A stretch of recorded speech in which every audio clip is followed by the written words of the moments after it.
So my sermon, my topic this morning is becoming who God made you to be.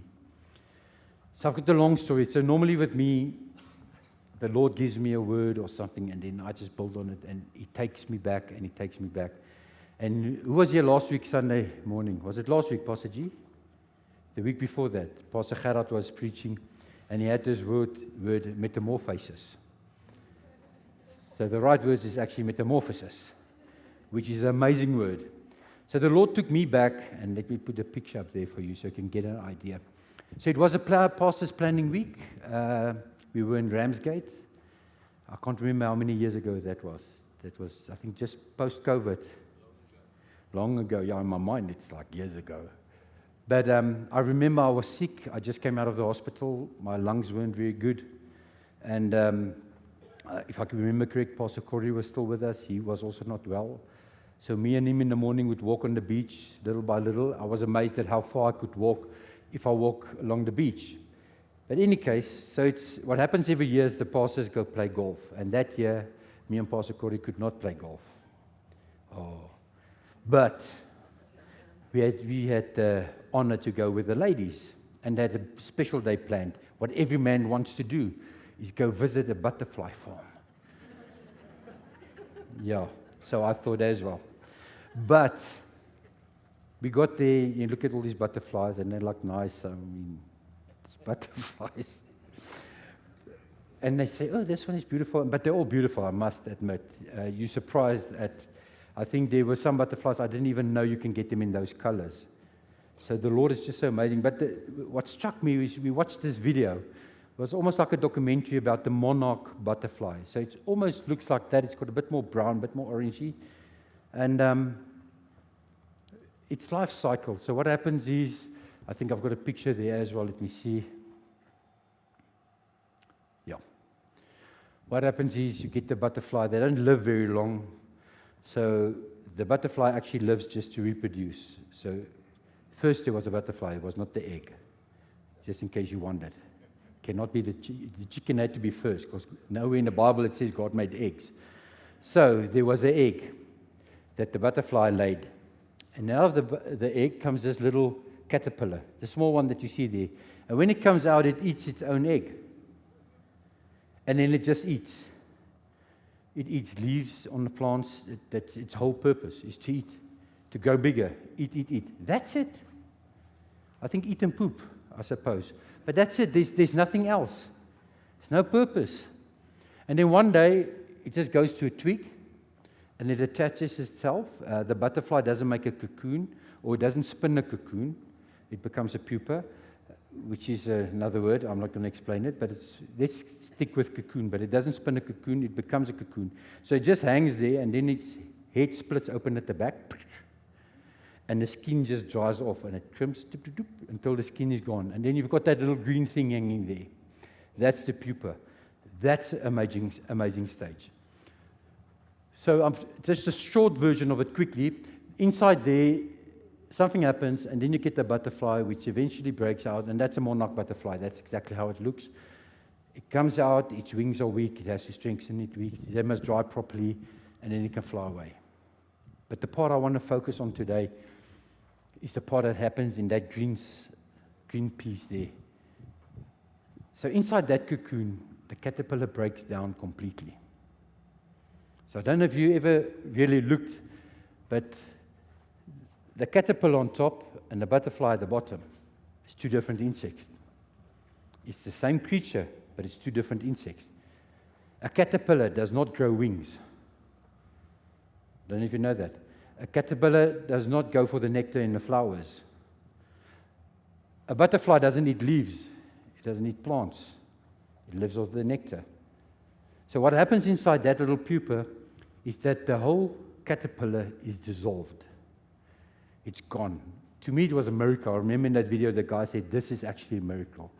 But I had to go look it up because they're scientists. So what actually happens is it breaks down completely. The only thing that's left is the cells, the living cells. It's so weird. And then those cells, now you tell me there's not a God. Those cells go into groups. And the one group makes a wing, another one makes a wing, and the other one makes a body, and the other one makes a head, and the other ones go into tentacles, and the other one goes into leg. It's the same thing. Had to get broken down completely and then become a butterfly. So my question is, if God can take a crawling caterpillar and turn it into a flying butterfly, imagine what He can do with a surrendered life. And that's where I want to start today. I want to look at us. The picture of being born again is God never intended the butterfly to grow wings.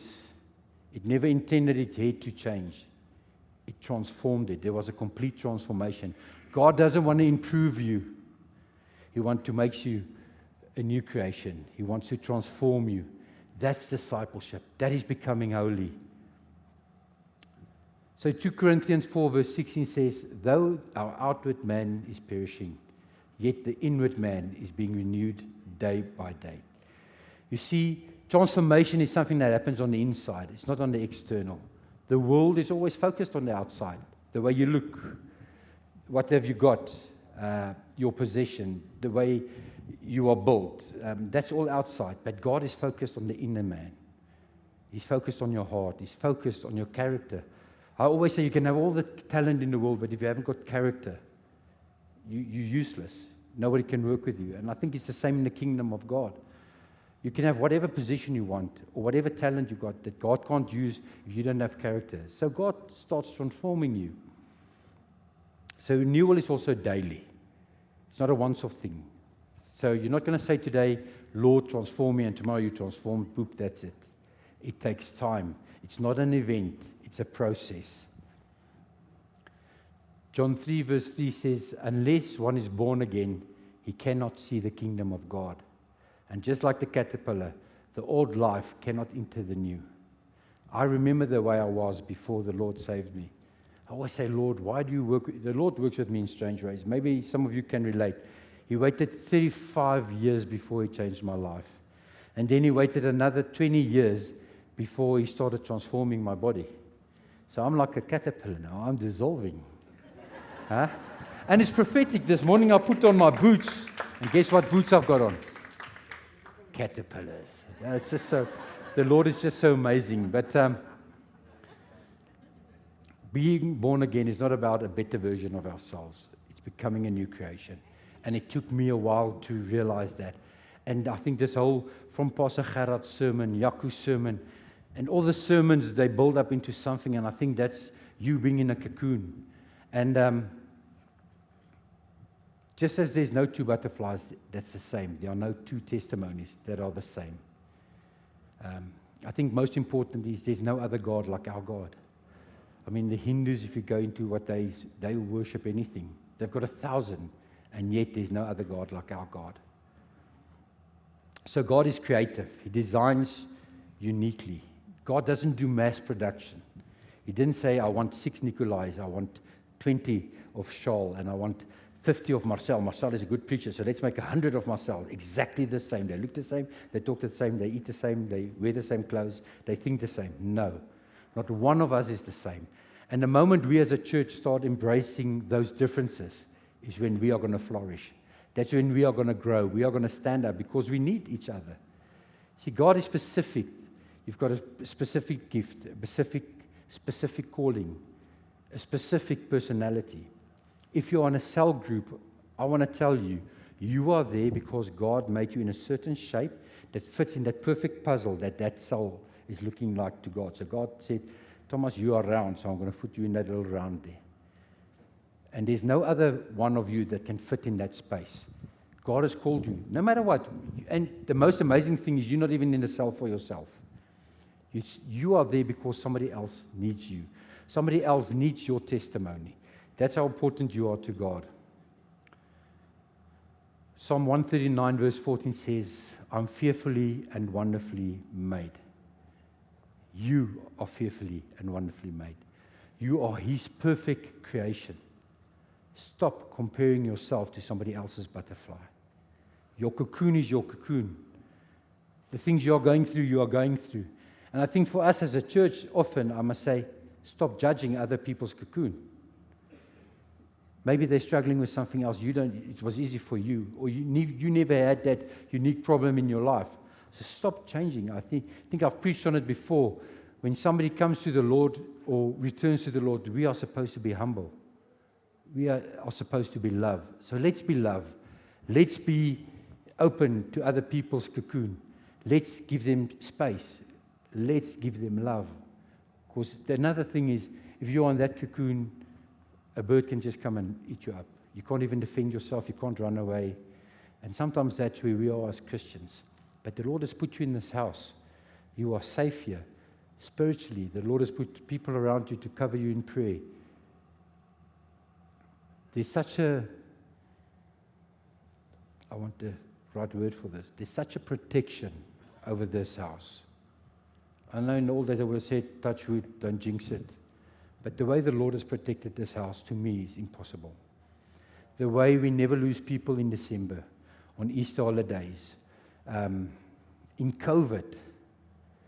I mean, we spoke to pastors that he got to a congregation, and I think in the first 2 weeks he had like 10 funerals of people he didn't even know. He broke down and he cried, and I realized, Lord, we are 5 times bigger than them, and we had no COVID funerals here.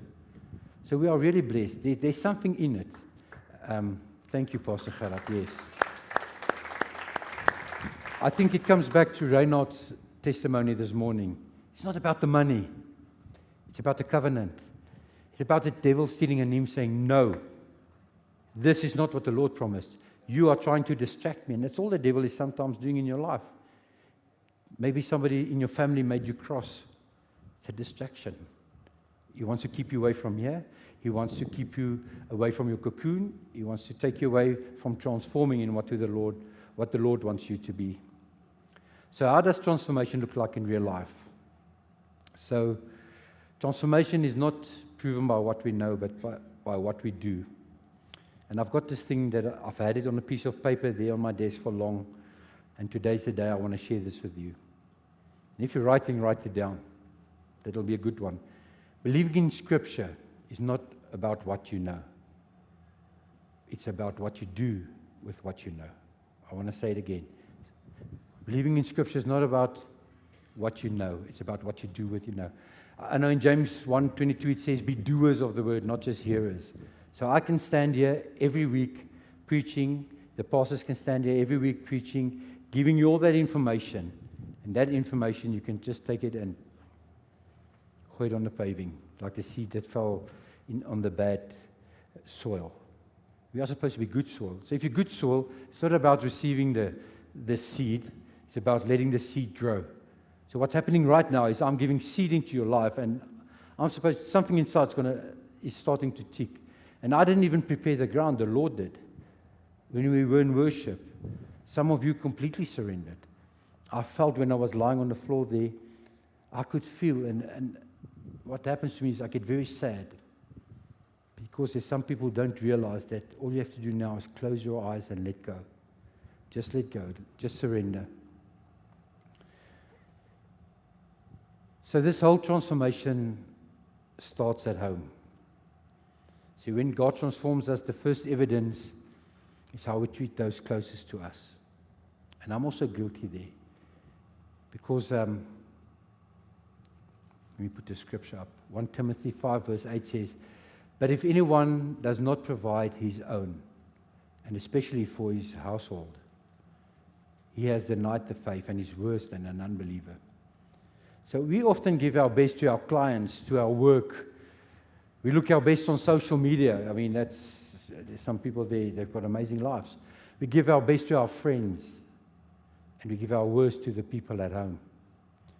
So true transformation doesn't start from the pulpit here on the top. It starts in your living room.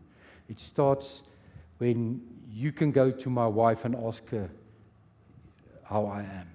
And then hopefully the answer you get is more or less, I am the man who I am here, who I am in my office, who I am outside in the mall, or anywhere else. I should be the same guy. So that's where we must start, focusing on ourselves, focusing on the people closest to us. So I've got 3 points here I want to share with you. This process that God is transforming us. And just short 3 points. The first one is separation. That's the cocoon part. And those, I'm sure a lot of you can testify. There's a lot of things that disappear from your life once you surrender to the Lord. I mean, when you are born again, certain things disappear. But it's a time for holiness. And we all know the saying, what you put in is what you're going to get out. And sometimes God is busy separating things from you because He's in control. And I remember that time I always wanted to fight. I wanted to stand up for God. I wanted to protect God. I wanted to save His integrity because people didn't want to go to church. People told me I was going through a phase. I'm still going through a phase. It's amazing. But the word that I got was Psalm 46 verse 10. It says, "Be still and know that I am God." I don't have to defend Him. I must honor Him. I don't have to fight for His kingdom. I have to stand up for His kingdom. I have to give love. I mean, when I was not in His kingdom, I was actually against Him. And God could have, think about this. God could have destroyed me like that. For every sin that I made, I deserve to be dead. I deserve to go to the pit of hell for the sins that I've committed. And there are a lot, and I'm not going to name them because I'm sure you are in the same boat. But while I was there, He still loved me. He protected me. I was a policeman. I can give you testimonies of a bullet that was shot through a car, and when I opened the carrier, the bullet was looking there. If that bullet came through, I would have been dead. It would have hit me in the heart. I was not saved. I was not surrendered to Lord Jesus Christ. But something ticked on the inside. I didn't die. I was in a car accident. I think it was just when I gave my heart to the Lord, where the car was written off. When I looked at the vehicle, I had to go back and get some of my stuff out of the car. I started crying. There's no way somebody gets out of that car. So to give you an example, I was driving a little truck and another little truck hit me exactly on my door. 100% full on. I took the full impact. And I had a cracked rib. Pastor Marcel, you remember? He still said, "Yeah, wow, if you were dead today, you would have been with the Lord Jesus." So since that day, I always said, if I ever fall down here on stage and I'm dead, you let me go. Don't you dare pray for me to come back. Imagine being at the feet of Jesus and all of a sudden you hear, "Come back, come back." You're like, "No, Lord." But the Lord has saved me. I should have been dead many times. So I'm here for a reason. And it's not for me to go to heaven. Otherwise, I would have been in heaven. I'm here for something else. There's a bigger purpose for my life. And each one of you has got a bigger purpose. Second point there is surrender. That's breaking down the old nature. Whew, that's tough. I mean, you go tell somebody that's wrong that they're wrong. That's tough. I'm like that. I don't like for people to point out the things I do wrong. And even my wife, I'll ask her, "Please, in the beginning, help me to lose weight. Help me when I'm eating too much." I'm asking her for help. And then she says, "Thomas, are you really still hungry? Do you really want more?" And then we'll end up in this fight. Then I start defending myself. And then at the end of the day, you sit and "But I asked you for help." And then she'll say, "But you asked for help." And then I realize, I'm so wicked. I need help. And the Lord just strips that away, little by little. So just as the caterpillar liquefies, our old life is also dismantled. Everything that is hidden will be exposed. And you must just lay it before the Lord. And then the third step is the emergence, stepping into the new life. That little butterfly, when it comes out of the cocoon, it's a struggle. It has to break free from the cocoon. It has to strengthen its wings. Before it doesn't just come out, fall off, and fly. It has to strengthen its wings, give them time to dry. And it's the same with us. As soon as you become a new creature, there's going to be struggles. There's always struggles. And stop giving the devil the honor for everything. It's a test to make you stronger. If you go to gym, where I go now, if you go to the gym and you get a friend who helps you and he puts on extra weights, it hurts. It's not fun to lift up heavy things. I mean, why would you purposely just pick up heavy things? It doesn't make sense. But it's to strengthen you. It's to keep you fit. It's like the parkrun, Pastor Gerard. He's still installed the parkrun in me. That seed is still growing. And now I'm not there next week either. I'm crying. But once you start, you don't want to stop. I could never understand why I would want to go walk 5Ks. I've got a car. So I'm driving 4Ks to go walk 5Ks to drive 3Ks back home. It's like, I don't know if you've seen that ook on Facebook, those reels, where they always show peel the banana like this, and he just peels it like this, and it's like... So I can drive there. It's the same. But there's a reason behind it. I have to suffer. It costs me a price. If you're getting to my age, those of you who are still under 50, enjoy it. Yeah, by 50, you feel the change. You can feel the transformation taking place. You walk 5Ks and you're like, that was nothing. Monday morning you get out of bed and you're like, gee, what did I do? It feels like you played rugby on Saturday with the Springboks. But your body hurts.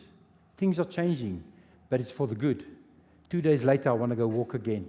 The pain is gone. I've forgotten the bad things, and I'm stronger. I can lift up higher. I can start jogging. I started jog. I don't want to know what I look like when I jog, but I started jogging. So what must we do? So number one, start by renewing your mind. I mean, Romans 12 says, be transformed by renewing your mind. 2, walk in the Spirit. To walk in the Spirit is actually an amazing thing. You can't say I walk in the Spirit and not have the fruit of the Spirit. That's it. You cannot stand here and say, I'm a banana tree hanging full of plums. Doesn't work that way. So what you are is exposed. So if you walk in the Spirit, you will have the fruit of the Spirit. That is love, joy, peace, long-suffering, kindness, goodness, faithfulness, and self-control. So there's so many things just in the fruit of the Spirit, just by walking with the Spirit. And then the third one is, love your family intentionally. I mean, family is so important. I grew up without a father, so I like to tell guys, if you have a bad father, it's better than having no father at all. But love them. Love your parents. Love your children. Love your brothers. If you have brothers and sisters, love them. Fix it, because they're all that you've got that is really there, that nobody can take away from you. You didn't choose them. God chose them. So maybe they're in your life either for you to be stretched or for you to stretch them. For you to help them or for them to help you. And sometimes for us to get help, we just have to let go. So I've got a challenge that I put down here, and I just want to see, can I see some hands who's up for a challenge this week? You don't have to do a park run, you don't have to go gym. Any challenge? It's a love challenge. Anybody up for a love challenge? This side? Okay. If you are for a challenge, what if this week we give our best for our family and not the leftovers? What about this week? And you must do it intentionally. I think it's like the worship that Dirk has taught us so nice. Be intentional to come and worship. So this week, when you wake up, make a note somewhere. When you go and pray, Lord, today I want to keep the best 20% of my day for my family. So even though I go to work, I'm not the best salesman today, or the best worker, or the nicest boss. Today when I come home, I'm the best father or the best mother. I'm going to make time for my wife. I'm going to make time for my husband. I'm going to make time for my children. I'm going to call them. Doesn't matter what your situation is. But we always tend to give them the leftovers. We go to work, you start off in the morning, you're fresh. You get frustrated. Maybe you got bad clients. Maybe you had a bad day at work. Things broke down that haven't broken down. You got a call out, whatever the situation is. Then you come home, you're tired. And then, I don't have kids in the house anymore, but I've got dogs. When that dog sees me, he loves me.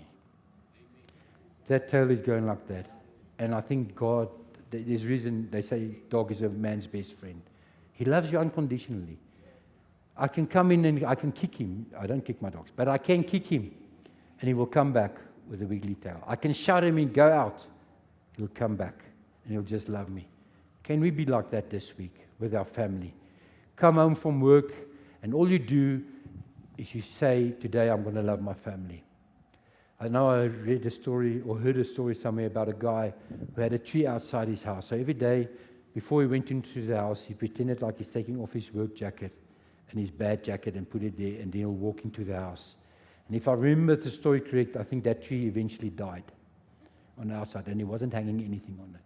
But it's just that spirit of heaviness. Let's not take that into our house. Let us be the change. It's like I said, it starts in your living room. So maybe you feel stuck. Maybe you feel like you're breaking down. Maybe it's God preparing you to fly. Maybe that's where you are. So I want to invite you to surrender to Christ today and to become a new creation. So I want to end with this line. I want to say, if God can transform a caterpillar into something that flies, then He can transform you to everything that He has designed you to be. And that's my main message today. Trust the Lord. You are not yet what you are supposed to be. The Lord is busy working with you. So before I close, I want to speak to two groups of people very quickly. And just like the caterpillar can't transform on its own, we cannot change ourselves. Transformation is the work of the Holy Spirit. He does the work. There's nothing we do. We just surrender. And it begins exactly on the moment that we surrender to Jesus. So maybe today you feel stuck. Maybe you feel like you're in a cocoon, unsure, broken, tired. You feel far from God. Maybe you've tried to fix your own life and it hasn't worked out. Then I want to tell you, God has something new for you. He doesn't want to make you better. Today He wants to make you new. The Bible says in 2 Corinthians 5 verse 17, if anyone is in Christ, he's a new creation. The old has passed away, and behold, he has become new. So if you need a fresh start, if you need forgiveness, and if you want to experience this metamorphosis, this change of a new life in Christ, I want to make an invitation. So can I ask that everybody closes their eyes? Everybody. I don't want anybody looking at me. Nobody. So I'm going to count to 3 today. And when I say 3, I want you to give your life to Jesus. Or rededicate your life to Him. Or simply just, if you want to say, God, begin this transformation in me, I want you to raise your hand. And I'm not going to call anybody to the front today. So you remain in your seat. Nobody's watching. So all I want you to do when I say 3 is to just lift your hand boldly. It's not for me. It's a sign for God that you are saying, Lord, here am I. Change me. So 1. Know that Jesus loves you more than what you can ever imagine. 2. Your past doesn't define you. It's God's purpose, what He has made you for, that defines you. 3. If it's you, please just raise your hand. I see all those hands. If you raise it, you can put it down again. Thank you. Thank you. I saw all the hands. So if you raised your hand, or even if you wanted to raise your hand and you didn't, can we all pray this together? Pray after me. Say, Lord Jesus, I come to you today. I'm a sinner in need of a Savior. I believe you died for me. I believe you rose again. And today I surrender my life to you. Make me new. Transform me from the inside out. I surrender fully to you. Thank you for saving me. And thank you for making me a new creation. In Jesus' name. Amen. Amen. Can we give the Lord a praise offering?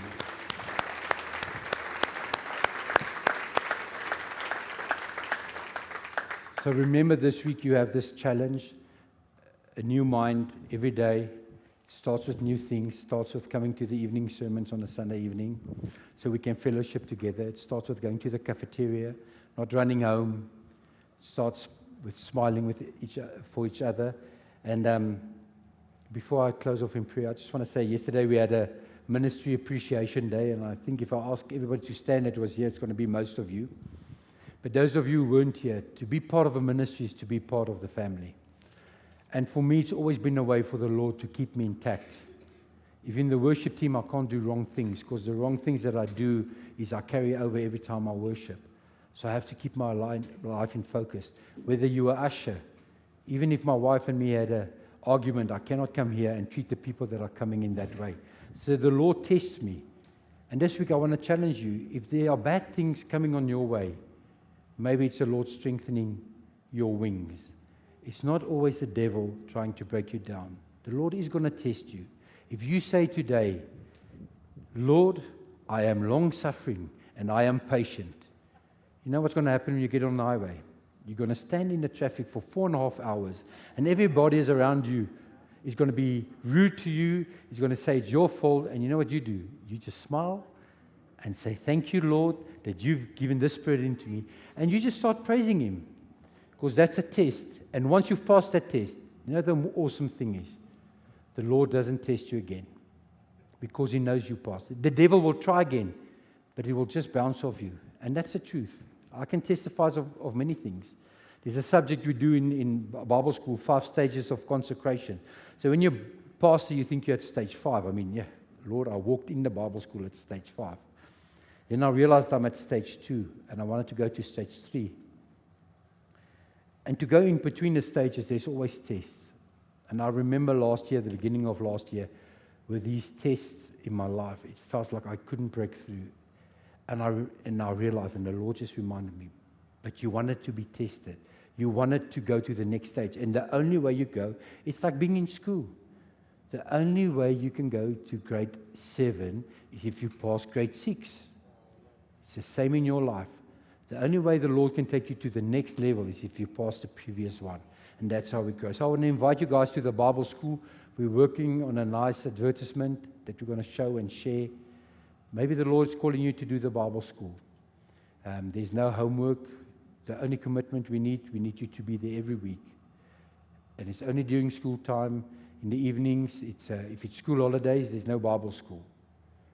And at the end of the year, we've got this amazing dinner that we go to. So I want to challenge you. Even if you've done the old Bible school, this is something new. If you haven't done the 10 Bible school that we're doing, this is an open invitation. From next week onwards, I will have a list at the back.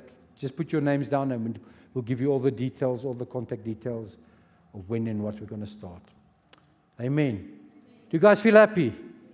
Amen. So let's stand up, and then I'm just going to end off with a prayer for us. Amen. Let's just close our eyes. Father, we just thank you for today. Thank you for your word that gives life to each one of us, Lord. We thank you for the reminder that you are the God of transformation, that you will never leave us where we are, Lord, that you are constantly changing us. You are the God that turns caterpillars into butterflies, and you turn sinners into your sons and daughters. Lord, help us to walk daily in renewal. Strengthen our inner man.